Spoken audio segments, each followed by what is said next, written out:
आज आईचा जो विषय असा माझ्याकडे डोक्यात आला की मी माई म्हणतो. अच्छा. आणि माझ्या काक कुटुंबातील सर्व माईंना माझा पुन्हा एकदा नमस्कार. कारण मी माईसाठी हा कन्सेप्ट आणलेला आहे खऱ्या अर्थाने जर बघितलं तर. का तर ती बिचारी जी काटकसर करत असते आणि संसाराचा गाडा सांभाळत असते, तर ती त्यातून कशी बाहेर निघेल. मला असं वाटतं की माईसाठी कोणीतरी विचार करावा. आणि गेल्या 12 वर्ष झालं मला असं म्हणता येईल की आपण 12 वर्षाची तपश्चर्या ही फळाला आली. कारण काक म्हणजे माई आणि माई म्हणजे काक. कारण काकचा जन्मच माईसाठी झालेला आहे.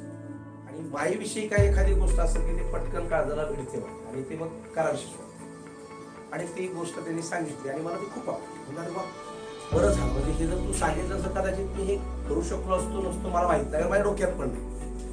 त्याने विचाराने ते सगळ्या गोष्टी चौकशी करून कॉन्टॅक्ट करून वगैरे सगळ्या काही गोष्टी झाल्या. आणि सुरू झाले एक नवीन पर्व.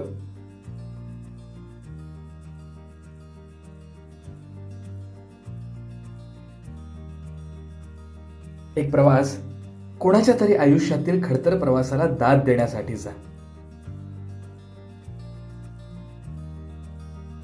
एक प्रवास समाजाच्या प्रवाहाच्या विरोधात जाऊन खूप काही सहन करून आज इतरांसाठी माइलस्टोन ठरलेल्या धाडसी कर्तृत्वाला अभिवादन करण्यासाठीचा. एक प्रवास त्या माईला भेटून तिच्या कर्तृत्वाचा आणि मातृत्वाचा गौरव करण्यासाठीचा. काकबाई पुरस्कार 2020च्या पहिल्या मानकरी, भारतातील पहिली महिला नावीण शांताबाई श्रीपती यादव माई.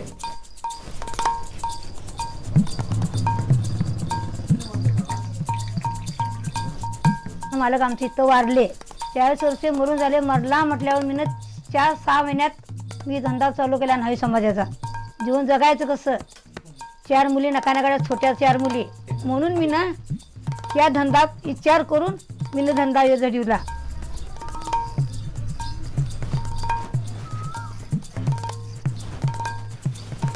म्हशी बोडायच्या, दाड्या करायच्या, आसरवडला जायचं, हिरवीला जायचं.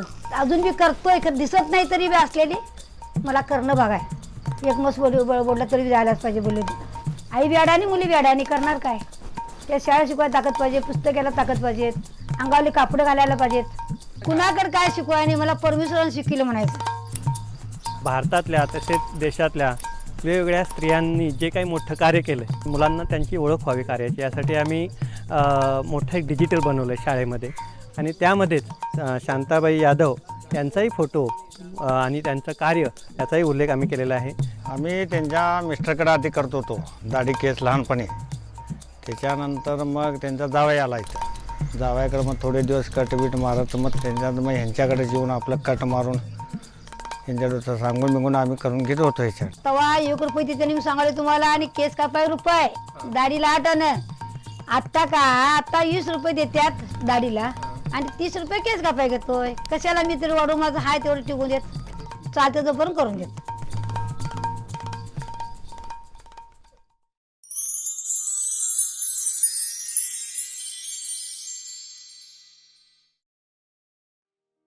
माई शांताबाई श्रीपती यादव. आपल्या आयुष्यातील एकूणच खडतर प्रवास वाखाणण्याजोगा आहे. अत्यंत प्रतिकूल परिस्थितीवर खंबीरपणे मात करत, स्वतःचं दुःख बाजूला सारत, सामाजिक भान आणि जाण अबाधित ठेवून आपण पहिल्यांदा उचललेला वस्तारा आज समाजातील कित्येक महिलांसाठी प्रेरणादायी ठरला आहे. आपल्या धाडसी आणि स्त्रियांना नवी दिशा देणाऱ्या कर्तृत्वाप्रती कृतज्ञता व्यक्त करत आपला हा सन्मान करण्याचा मणिकांचन योग आम्हाला लाभला. हे आमचं भाग्यच. माई, आपल्या या अपार कर्तृत्वाला आणि मातृत्वाला काक इकॉनॉमिक्सचा मानाचा मुजरा.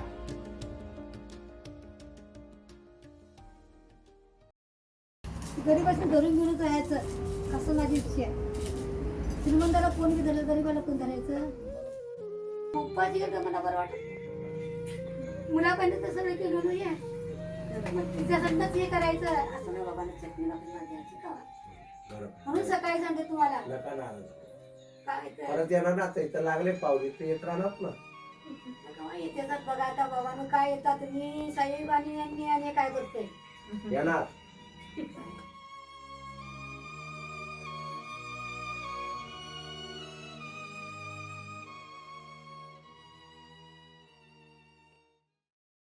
आतापर्यंत बऱ्याच पुरस्कारांनी सन्मानित झालेल्या शांताक्काची सध्याची बिकट परिस्थिती बघून ऑनरेबल चेअरमन माननीय किशोर काकडे सर यांच्या डोळ्यांच्या कडा पाणावल्या.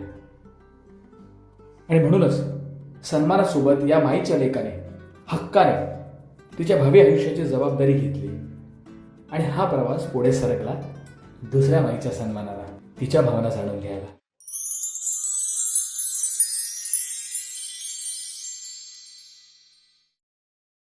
माई राधाबाई कृष्णराव साबळे. आपल्या आयुष्यातील एकूणच खडतर प्रवास वाखाणण्याजोगा आहे. अत्यंत प्रतिकूल परिस्थितीवर खंबीरपणे मात करत स्वतःचं दुःख बाजूला सारत सामाजिक भान आणि जाण अबाधित ठेवून आपण शाहिरांच्या पाठीशी नेहमीच खंबीरपणे उभ्या राहिलात. कित्येक नवोदित कलाकारांच्या समस्या सोडवत त्यांना मायेने घास भरवत त्यांच्या अन्नपूर्णा माई झालात. आपल्या या निस्वार्थी आणि प्रेमळ मातृत्वाप्रती कृतज्ञता व्यक्त करत आपला हा सन्मान करण्याचा मणिकांचन योग आम्हाला लाभला, हे खरं तर आमचं भाग्यच. माई, आपल्या या अपार मातृत्वाला काक इकॉनॉमिक्सचा मानाचा मुजरा. म्हणजे कला क्षेत्रामध्ये बाबांबरोबर माई, बरं का, बाबांबरोबर माई हा शब्द ठरलेला आहे अगदी. आणि बाबांकडे आतुरतेने यायचे तर माईंचा चहा किंवा त्यांचं खाणं काहीतरी मिळणारच, उत्तम चव.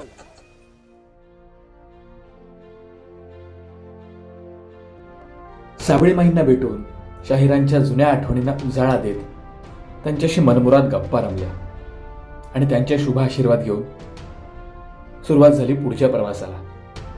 प्रवास आपल्या तिसऱ्या माईला भेटण्याचा. आणि बघूयात पुढची महत्त्वाची बातमी. वरिष्ठ लेखिका शोभा देशपांडे यांचं आंदोलन सुरू आहे. मुंबईतील सराफाचा मराठीत बोलण्यास त्यांना नकार दिला. मराठी न बोलणाऱ्या सराफाविरोधात शोभा देशपांडे यांनी मग आंदोलन केलं. महावीर ज्वेलर्सच्या दुकानासमोर त्यांनी ठिय्या आंदोलन केलं. मी म्हटलं त्या दुकानदाराला की मला सोन्याच्या रिंगा दाखव, तर तो मला मराठी बोलता येत नाही, तुम्ही हिंदीत बोला.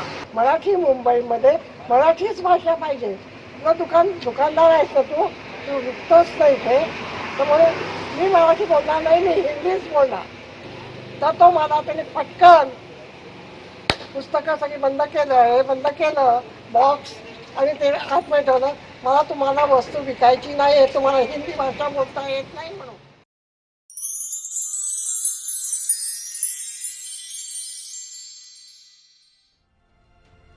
माई शोभाताई देशपांडे. आपल्या मराठी भाषेला आपल्या देशात अभिजात दर्जा मिळावा यासाठीच्या आंदोलनांच्या माध्यमातून मराठी भाषेवरील आपलं प्रेम आणि निष्ठा ही वाखाणण्याजोगीच आहे. अत्यंत प्रतिकूल परिस्थितीवर खंबीरपणे मात करत एक लेखिका या भूमिकेतून सामाजिक भान आणि जाण अबाधित ठेवून आपण नेहमीच वाचकातील मराठीपण ज्वलंत ठेवून त्यांच्या मनावर अधिराज्य गाजवलं. आपल्यातील निस्वार्थी सामाजिक कार्यकर्ता आणि जाज्वल्य लेखिका या दुहेरी भूमिकांची दखल घेत आपण केलेल्या जनजागृतीबद्दल कृतज्ञता व्यक्त करत आपला हा सन्मान करण्याचा मणिकांचन योग आम्हाला लाभला, हे आमचे भाग्यच. माई, आपल्या या अपार मातृत्वाला काक इकॉनॉमिक्सचा मानाचा मुजरा.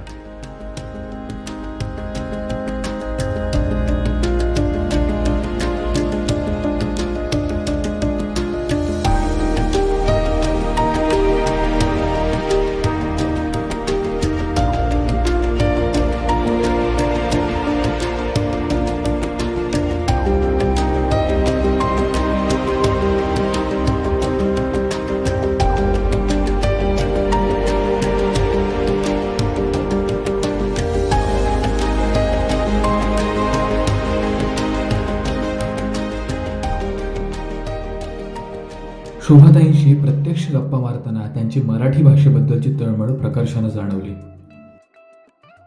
त्यांच्या आंदोलनाला, त्यांच्या समाजकार्याला पाठिंबा देत हा प्रवास पुढे सरसावला. प्रवास आपल्या चौथ्या माईला भेटण्याचा.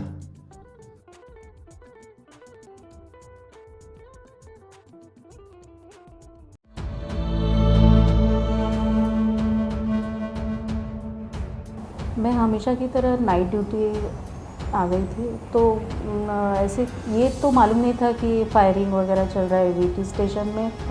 तो मैंने बोला कि क्या है ऐसे, तो बोले नहीं ऐसे वीटी स्टेशन में फायरिंग वगैरह चल रहा है, ऐसे मैसेज आया है, तो हमें वार्ड में इमरजेंसी सब तैयारी रखने को बोला। तभी मुझे फायरिंग की आवाज़ सुनाई दी और जब मैं खिड़की की तरफ आई तो मैंने देखा कि ये 2 टेररिस्ट जो थे वो भाग रहे थे और उनके पीछे पुलिस कांस्टेबल उनके पीछे थे।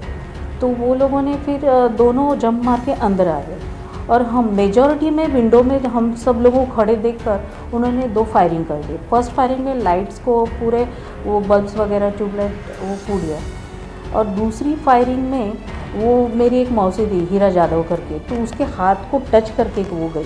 कैजुअलिटी के लिए मैं नीचे जाने लगी तो स्टेयरकेस से जब मैंने देखा कि रूटीन सब हॉस्पिटल का काम चालू था, क्योंकि किसी को ये खबर नहीं थी कि टेररिस्ट अंदर आ चुके हैं।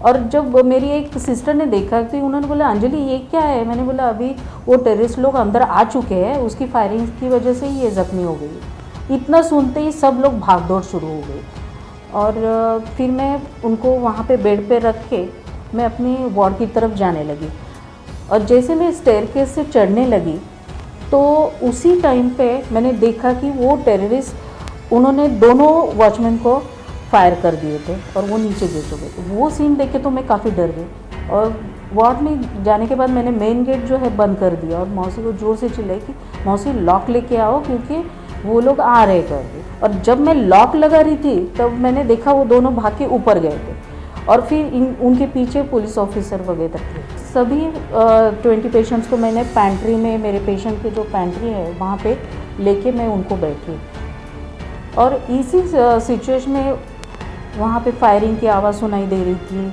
हैंड ग्रेनेड्स फेंक रहे थे, उसकी वजह से पूरी बिल्डिंग ऐसे में जैसे अर्थक्वेक होने के बाद कैसे हिलते उस तरह से।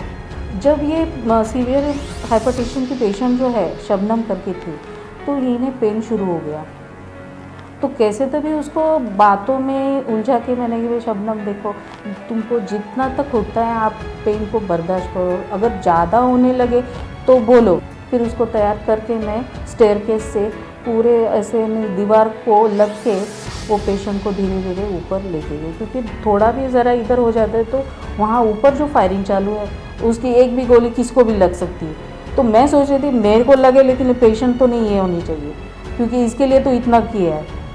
और पेशेंट को मैं शिफ्ट करके लेबर वार्ड तक लेके आई। ये तो तय था कि अगर इतने हैंड ग्रेनेड फेंक रहे हैं, फायरिंग चल रहा है तो एंड तो होना ही है अपना।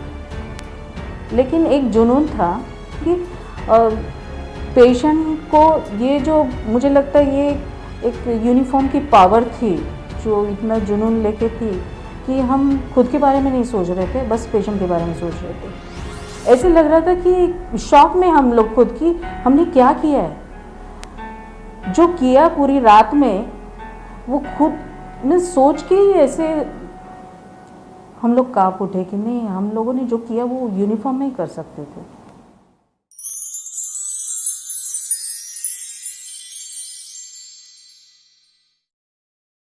माई अंजलीताई कुलथे. आपल्या आयुष्यातील एकूणच खडतर प्रवास वाखाणण्याजोगा आहे. 26 नोव्हेंबर 2008 रोजी झालेल्या दहशतवादी हल्ल्यात अत्यंत प्रतिकूल आणि भयाण परिस्थितीला सामोरं जात त्यावर खंबीरपणे मात करत सामाजिक भान आणि जाण अबाधित ठेवून आपण कामा रुग्णालयातील कित्येक रुग्णांचे जीव वाचवलेत.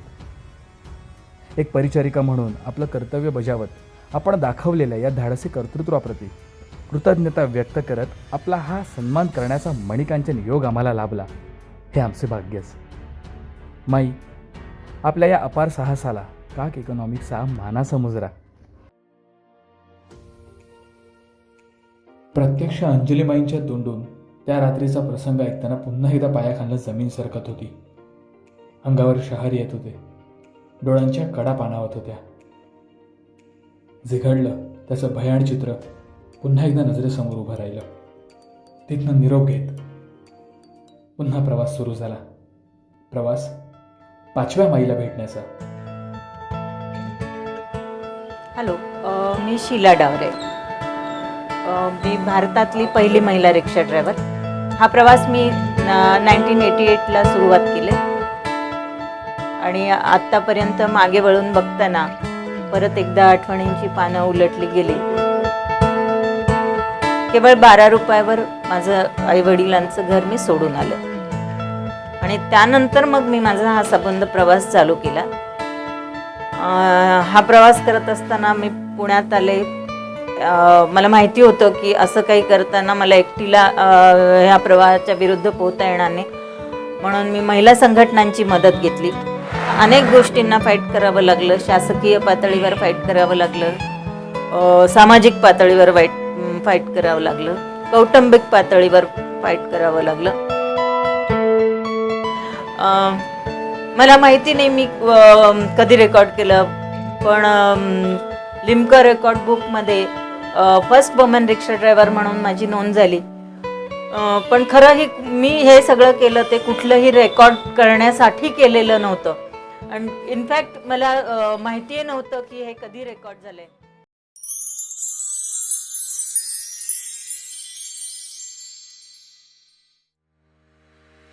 माई शिलाताई डावरे. आपल्या आयुष्यातील एकूणच खडतर प्रवास वाखाणण्याजोगा आहे. अवघ्या 12 रुपयांवर आपण आपलं घर सोडल्यानंतर 1988 साली आपण एक महिला असून सुद्धा रिक्षाला दिलेला पहिला स्टार्टर आज कित्येक महिलांच्या प्रगतीपथाचा माइलस्टोन ठरला आहे.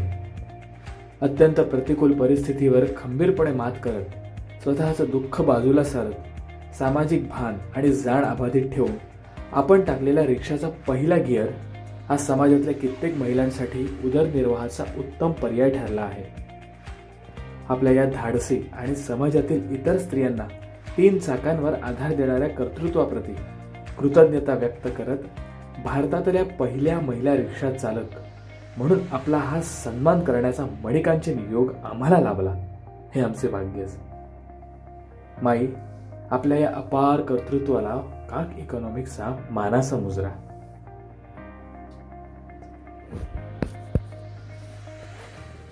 काक इकॉनॉमिक्स तर्फे काकडे दाम्पत्य जे माझ्या घरी आज त्यांनी पायदोळ झाडली आणि ते खरंच माझं भाग्य आहे. आणि त्यांच्या ज्या माईंच्या पुरस्काराच्या संदर्भातल्या ज्या काही संकल्पना आहेत किंवा आपण काय म्हटलं महाराज्य कार्ड, तर त्याची जी एक मोठी संकल्पना आहे त्या संकल्पनेचं मी खरं सुरुवातीला स्वागत करते. कारण असं कोणीतरी ह्यासाठी काही काम करणं आवश्यक होतं. ज्या सर्वसामान्य महिला आहेत त्या महिलांच्यासाठी पुढे येऊन काम करणं आवश्यक होतं आणि ती धुरा खरं ह्या दाम्पत्यांनी सांभाळली. त्याबद्दल मी अगोदर त्यांचं मनपूर्वक स्वागत करते, त्यांच्या संकल्पनेचं स्वागत करते.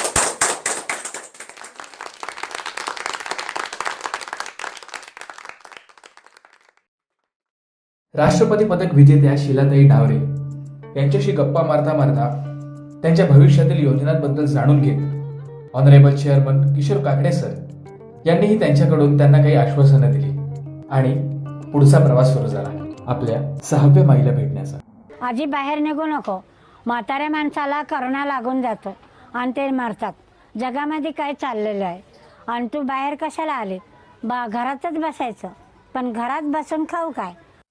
लाठी काठी के करतब दिखाती शांताबाई सोशल मीडिया की नई स्टार हैं. हाल में उनका एक वीडियो वायरल हो गया था. अब कई लोगों ने उन्हें मदद की पेशकश की है. वयाने 8 वर्षाची असताना मी हे खेळ दाखवत आले आणि आजपर्यंत एवढे 85 झाली तरी मी अजून खेळच करते.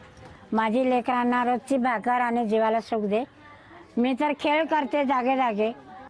शांताबाई का वीडियो बनाने वाली ऐश्वर्या कहती हैं कि वो उनके करतब देखकर हैरान रह गई थीं. अजींनी बेसिकली अशी एक थाळी वाजवली आणि सगळ्यांचं लक्ष त्यांच्याकडे. उन्होंने थाली बजाई और सभी उनकी ओर चले गए. मुझे लगा ऐसे ही कुछ हो रहा होगा क्योंकि सफाई कर्मी भी यहाँ आते हैं. मैंने ज्यादा ध्यान नहीं दिया, लेकिन जब उन्होंने प्रदर्शन शुरू किया मैं हैरान रह गई. मुझे लगा कि इसका वीडियो बनाना चाहिए, तो मैंने सामान नीचे रखा और वीडियो बना लिया. जितना बना सकती थी उतना बनाया. मुझे उम्मीद नहीं थी कि वीडियो वायरल हो जाएगा. करता आला तेवढा मी केला आणि मला खरंच अपेक्षा नव्हती की तो इतका व्हायरल होईल. शांताबाई बताती हैं कि जब वो जवान थीं तब उन्होंने फिल्मों में भी काम किया है. सीता और गीतामध्ये शूटिंग आली. नंतर त्रिदेवमधले शूटिंग आले. नंतर हे शेरनी पिक्चरमध्ये श्रीदेवी आणि मी ते पिक्चर आलेलं आहे. शांताबाई की जिंदगी का किस्सा भी किसी फिल्मी कहानी से कम दिलचस्प नहीं है.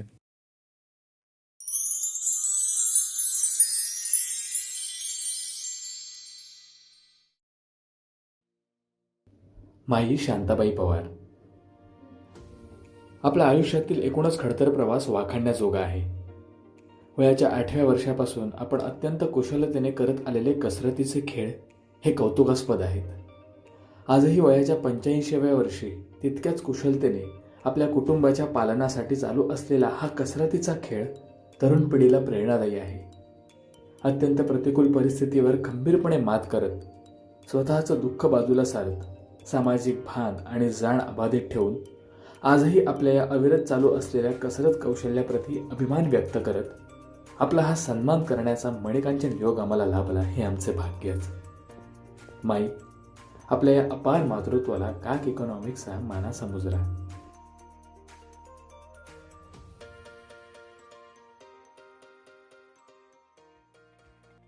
शांताबाई पवार यांचा ऐकिवात असलेला संघर्ष मात्र त्यांना प्रत्यक्षात भेटल्यानंतर प्रकर्षाने जाणवला. वयाच्या इतक्या वर्षी आजही त्यांची ही जी धडपड आहे त्यामागची त्यांची नेमकी भावना, त्यांची समस्या पूर्णपणे honourable chairman Kishor Kakade sir यांच्या लक्षात आली आणि त्यानुसार एक जबाबदार लेकरू म्हणून त्या माईची जबाबदारी घेतली आणि पुढच्या प्रवासाला सुरुवात झाली. प्रवास 7व्या माईला भेटण्याचा. भारत माता टॉकीजच्या इथून सरळ चालत गेलं की तिथे घरोबा नावाची संस्था आहे.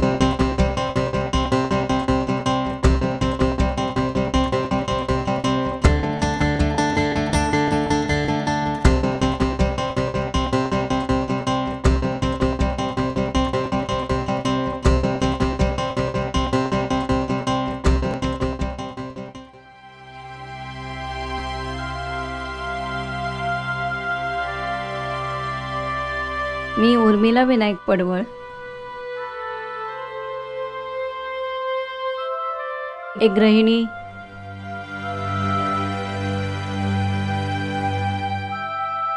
एक आई,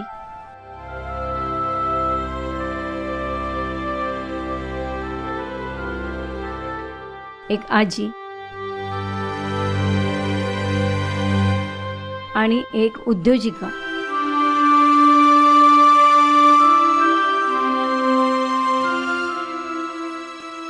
संस्थेत महिला येतात तर त्यांना संस्थेकडून काहीतरी मदतीची अपेक्षा असते तेव्हाच येतात. त्यांचे वेगवेगळ्या अडचणी असतात. मग त्या आल्या की आम्ही त्यांना ऑफिसमध्ये बसवतो, त्यांच्याशी बोलतो. बोलता बोलता त्यांच्याकडून आम्ही त्यांच्या घरची परिस्थिती समजून घेतो, त्यांची आजची अडचण काय ते समजून घेतो. त्याचं नाव आहे श्री तवर्धिनी औद्योगिक सहकारी संस्था आणि संस्थेचं उद्दिष्ट आहे महिलांना आर्थिकदृष्ट्या स्वावलंबी करण्यासाठी सर्व प्रकारच्या आधार सेवा देणं. सामाजिक कार्यकर्त्या श्रीमती कमल विचारे यांनी 2 ऑक्टोबर 1965 साली ही संस्था स्थापन केली.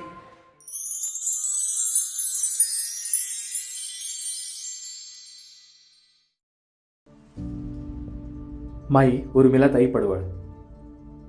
आपल्या आयुष्यातील एकूणच खडतर प्रवास वाखाणण्याजोगा आहे.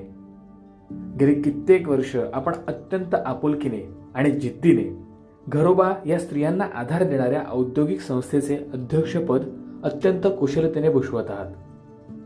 आज तुमच्या मार्गदर्शनाखाली कित्येक पीडित आणि गरजू महिलांना घरोबा संस्थेत मिळालेला आर्थिक आणि मानसिक आधार खूप मोलाचा आहे. शिवण आणि जेवण या कौशल्यांच्या आधारावर आपण पुढे केलेला हात घरोबाचं घरपण टिकवत कित्येक स्त्रियांच्या आत्मसन्मानाचा केंद्रबिंदू बनला आहे.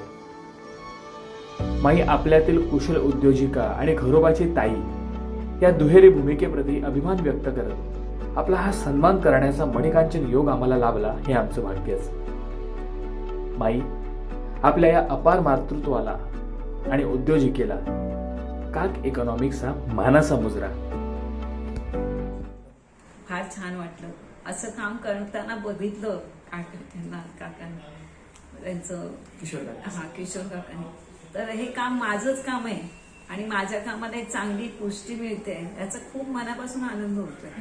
कारण मी सतत मला वाटतं की महिलांनी केलं पाहिजे आणि कोणीतरी त्यांना जरा हलवावं लागतं. त्यांच्यामध्ये सुप्त गुण आहेत, पण जो काय थोडा आधाराची गरज असते थोडीशी, ती जर अशी मिळाली तर त्या नक्कीच अजून आपल्याकडे सुंदर उद्योजिका तयार होतील. धन्यवाद भाई.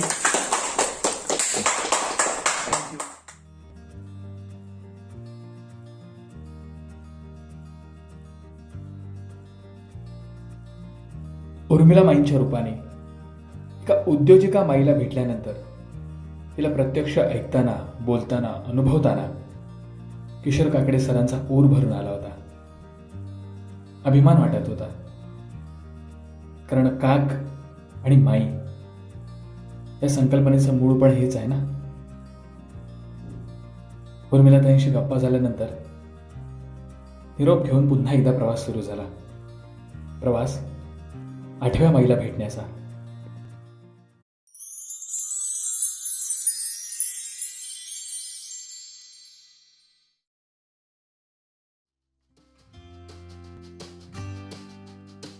हे सफेद वांग आहे, तर हे गावठी हिरवं वांग, पुढं सफेद तूर आहे. सगळ्या प्रकारचे आम्ही असं बेनं जेवढं टांगून ठेवलं तेवढं आम्ही आमच्या बँकेमध्ये साठवून ठेवतो. ही लाल चवळी, हा गोडवाले, हे वांग्याचं बी, हे तांबाट्याचं बी, हा सुरज, हा दिवा, खत औषधांपासून एवढे आजार वाढून गेले, एवढे आजार वाढले की ह्या आजारामुळेच आम्ही खरं हे गावठी शोधले. आणि हे गावठी खरोखर याच्यामध्ये एवढी ताकद आहे का कुठलाच आजार येणार नाही. आमच्या ग्रामीण भागातल्या महिला 1-1 किलोमीटरवरून 3-3 हांड्याने अजून पाणी वाहतात. तसे शहरी भागामधले अजिबात काम करणार नाही. सुरुवातीला येड्यात काढत होते, सुरुवातीला गटात यायला महिला येड्यात काढत होते आणि बाहेरचे घरातले म्हणायचे काही काम नाही, कामदादा सोडती देती, कुणी काही मिटिंग असली का सुटती, कोणी कुठं बोलावली पळती, असे बोलायचे घरातले. पण मग आता नाही बोलते, आता सगळ्यांना समजले. एवढे बोलणे नसते ना सहन केले समजा घरातल्यांचे किंवा बाहेरच्यांचे, तर आज इथं येणं काहीच नसतं राहिले. मी सांगते काहीच नसतं राहिले. माई पद्मश्री राहीबाई पोपेरे. आपल्या आयुष्यातील एकूणच खडतर प्रवास वाखाणण्याजोगा आहे. लहानपणापासूनच वडिलांसोबत शेतात राबत त्यांचं जुनं ते सोनं या तत्वावर सध्या होणारी रासायनिक शेती आणि त्याच्या दुष्परिणामांचा बिमोड करत आपण संवर्धन केलेली देशी वाणांची बीज बँक हा भावी पिढीच्या सुदृढ आयुष्याचा अनमोल ठेवा आहे. सकस शेतीबद्दलची आपली ही तळमळ, मेहनत आणि सामाजिक जाणीव यातूनच विषारी हायब्रिड शेती ते पौष्टिक देशी बियाणांची शेती रुजवत आपण आमच्या बीजमाता झालात.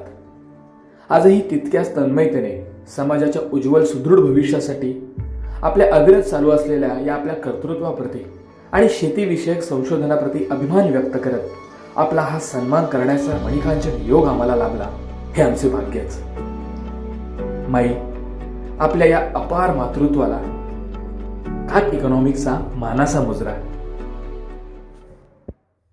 सरांबद्दल का माझं कार्य मी मोठं कधीच नाही मानणार. माझं छोटंच कार्य, फक्त जेवढं जगापासून जाईल त्याला मी मोठं म्हणणार.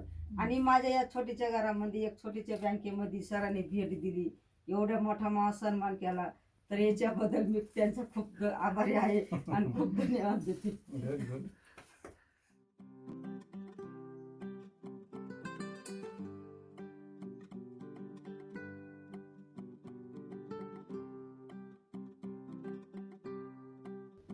माई आणि शेतकरी हे काक इकॉनॉमिकच्या संकल्पनेचे मूळ आणि या दोहोंचं एकत्रित दर्शन हे राहीबाई पोपेरेंच्या रूपाने घडलं. भावी पिढीच्या जगण्याची माती होऊ नये म्हणून स्वतः मातेशी जोडल्या गेलेल्या या बीजमातेचा शेतीविषयक अभ्यास आणि त्यांचे अनुभव ऐकताना honourable chairman Kishor Kakade sir यांचा ऊर अभिमानाने भरून आला. त्यांनी सुरू केलेल्या सेंद्रिय शेती या चळवळीत सहभागी होण्याची संमती दर्शवत त्यांनी हसतमुखाने त्यांचा निरोप घेतला आणि पुढचा प्रवास सुरू झाला. प्रवास आपल्या 9व्या माईला भेटण्याचा.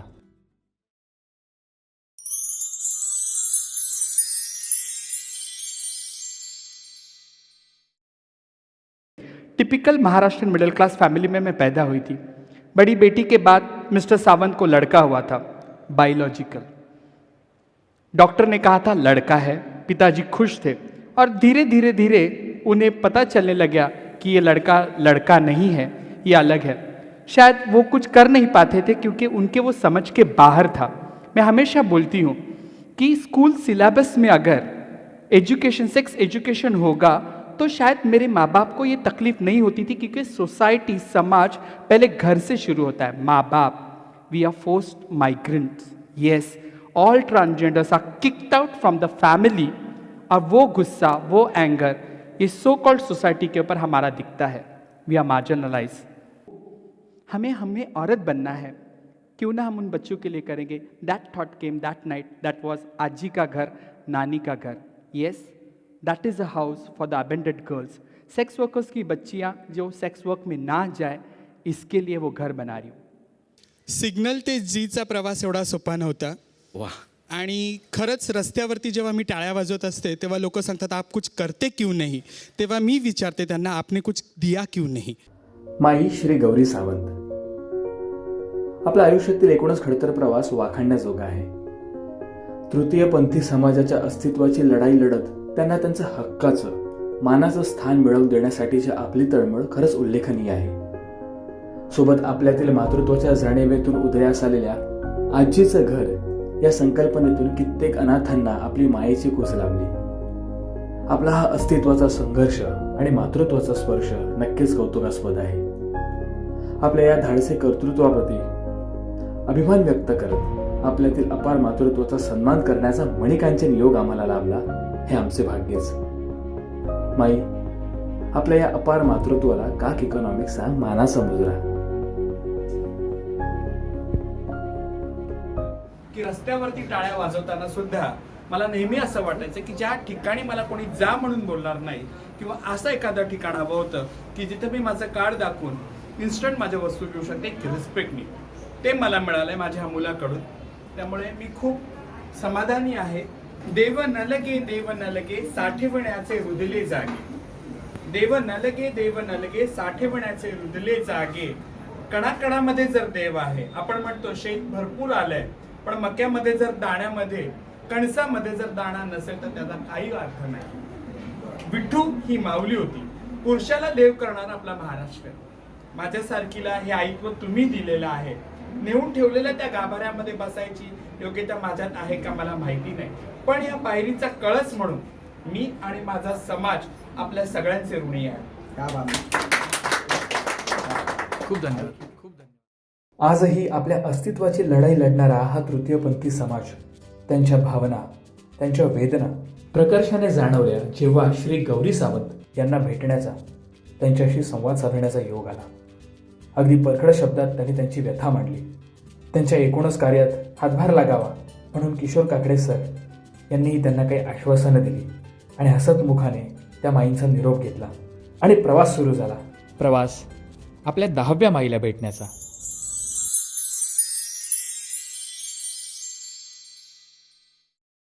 सुरुवातीला मी पायात घुंगरू बांधले. मी आणि माझी बहीण जयश्री शकुंतला नगरकर, आम्ही दोघी बहिणीने मिळून एक संच तयार केला आणि जयश्री शकुंतला या नावाने आम्ही संगीत पार्टी सुरू केली. 77चा साल होता ज्यावेळेस मी पुण्यामध्ये पहिल्यांदा आले. आमची संगीत पार्टी पुण्याच्या आर्यभूषण थिएटरला लागली. खऱ्या अर्थाने मला माझ्या या कलेला चांगला रिस्पॉन्स मिळाला, चांगले माणसे मिळाले आणि तिथूनच खरी माझी कला बहरायला आली. केशवराव बडगे यांच्या बरोबर रंगीरंगीला या कार्यक्रमातून मी महाराष्ट्रभर फिरले. तिथूनही पुढे म्हणजे परदेशात सुद्धा मला त्यांच्यामुळे जायला मिळालं, तिथं कार्यक्रम करायला मिळाले आणि तिथून खरं मला जास्त प्रसिद्धी मिळाली. पहिला पुरस्कार मला 1993 साली अकलूजचा लावणी महोत्सव मध्ये पहिला नंबरचा मला पुरस्कार मिळाला. दुसरा गडकरीचा आहे, गदिमाचा आहे, उत्पाद सराचा आहे, पुणे नवरात्र महोत्सवाचा आहे. 2009 मध्ये माझे कलेची दखल घेऊन मला संगीत नाटक कला अकादमी पुरस्कार राष्ट्रपती प्रतिभाताईच्या हस्ते प्रदान झाला.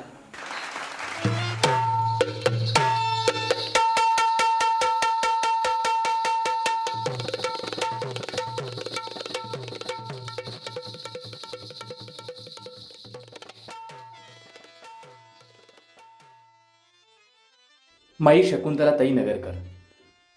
आपल्या आयुष्यातील एकूणच खडतर प्रवास वाखाणण्याजोगा आहे. लहानपणापासूनच आईच्या छत्रछायेत आपल्याला तमाशाचे रंगरूप फार जवळून पाहता आले. लावणी या महाराष्ट्राच्या अत्यंत जिव्हाळ्याच्या लोककलेचा बाज, साज आणि अभ्यास म्हणजेच लावणी नृत्यांगना शकुंतलाताई नगरकर. आजही आपण ढोलकीच्या तालावर धरलेला ठेका कित्येकांच्या काळजाचा ठोका चुकवतो. आपल्या अदाकारीने लावणीचा साज शृंगार पूर्णत्वास येतो. माई आपल्या या कलाविष्काराप्रती अभिमान व्यक्त करत आपला हा सन्मान करण्याचा मणिकांचन योग आम्हाला लाभला हे आमचे भाग्यच. आपल्यातील या थोर लोककलावंताला काक इकॉनॉमिक्सचा मानाचा मुजरा. मला इतका आनंद होतो ना की काही लोक कलावंतासाठी कुणीतरी आज प्रत्यक्ष देव उतरला असं वाटायला लागले मला. असं म्हणजे इतकं ऊर भरून येते ना की काहीतरी करणार लोककलेसाठी.